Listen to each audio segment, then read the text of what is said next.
Tady zkouším frézovat kostičku. Uvidíme, co to udělá. Mám tady takovýhle chladící zásobník.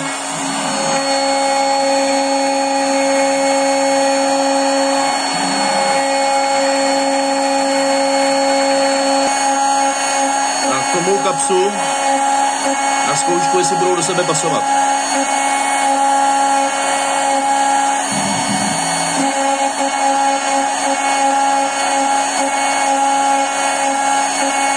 Kapková závlaha.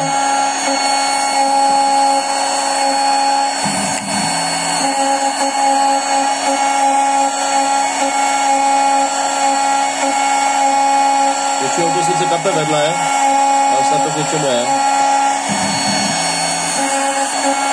Pro zajímavost jedu to po 3/10 výšky a boční krok je tady v tom případě 0,5 mm.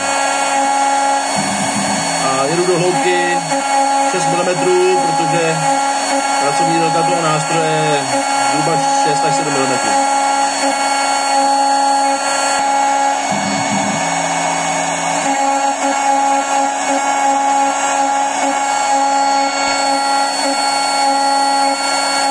Tohle jedu jako normální kapsu, vlastně s dráhou od středu do kraju.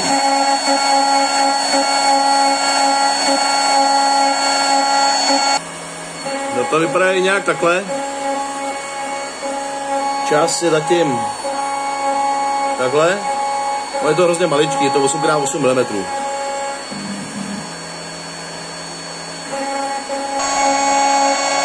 Se blížíme ke konci.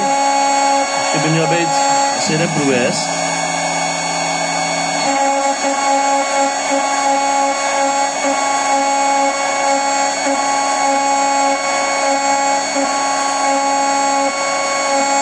Ani nevím, jestli pojede, nejede.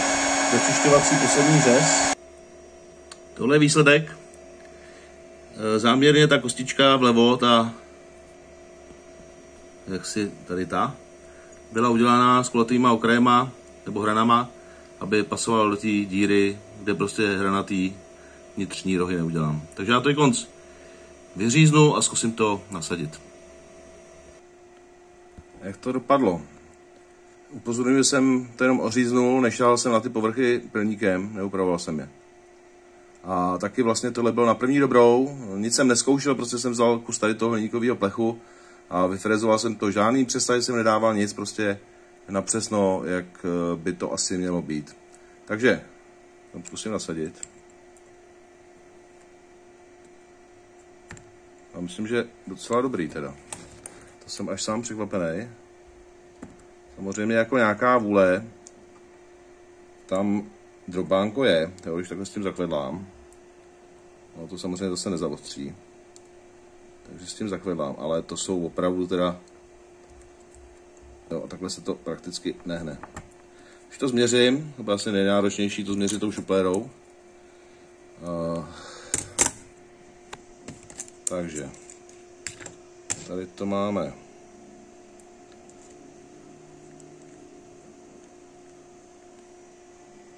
7,99, mělo to být 8. Už to otočím. 7,97, to je dost dobrý. A díra, to je trošku náročnější. Jo, no, to jak to mám změřit. Tak zkusíme takhle si to položit. Nějak kolmo. 7,95, 8, no to jak to tam naklopím. A v druhém směru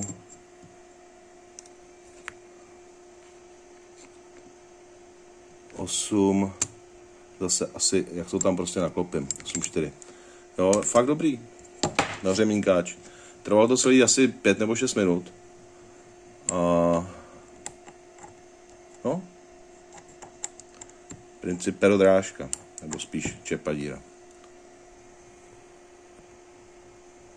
No, teď se mi to rozostřilo, ale to je všechno.